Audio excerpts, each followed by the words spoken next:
Well, time now to see what's making some of the headlines here. And we can speak to our press reviewer, Solange Moujon. Hello, Solange. Hi, Will. Beginning with a story that's really no surprise, making it on the front page of the Times.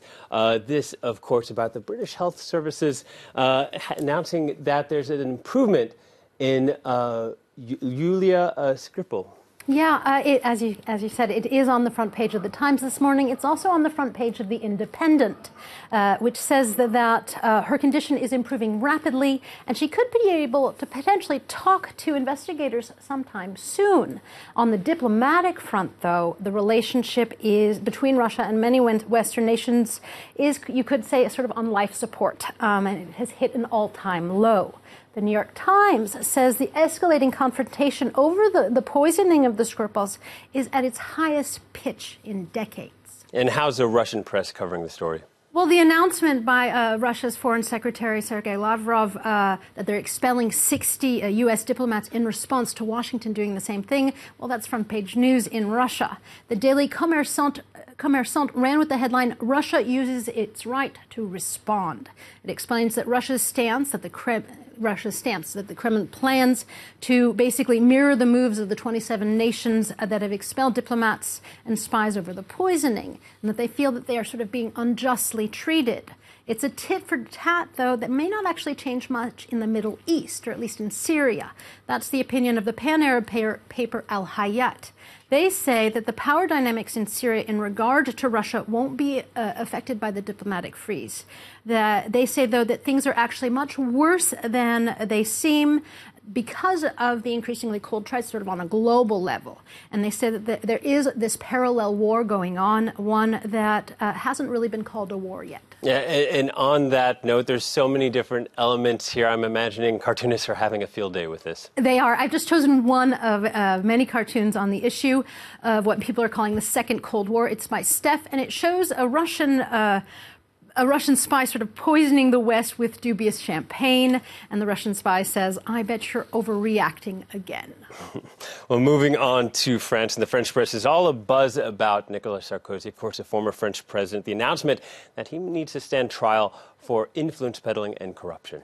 Yeah, and it's bad timing. This comes 4 days after Sarkozy was questioned for passive corruption. Bad timing for Sarkozy, I mean. This, of course, is a different corruption scandal. The other one involved Libya. This time, investigators have sort of upped the ante.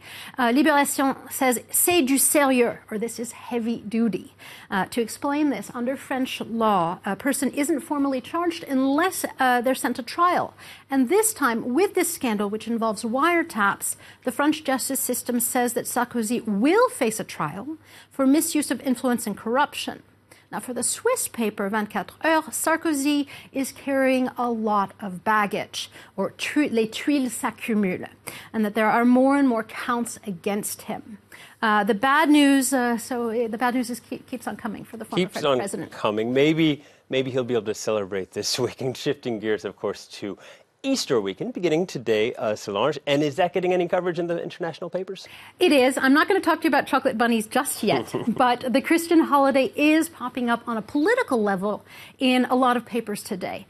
For example, in the UK, Brexit is being called Brexit. So clever. Yeah, that's so clever. In this cartoon by Bob Moran, you see an Easter bunny, Theresa May, pushing up a very heavy egg, the Brexit egg. An old allegory, that one. Yeah. In Spain, the holiday is also creating a political row. That's according to the Guardian's correspondent in Barcelona, who says that the country's national public interest advocate is not happy about a military tradition where flags are actually flown at half-mast throughout the weekend.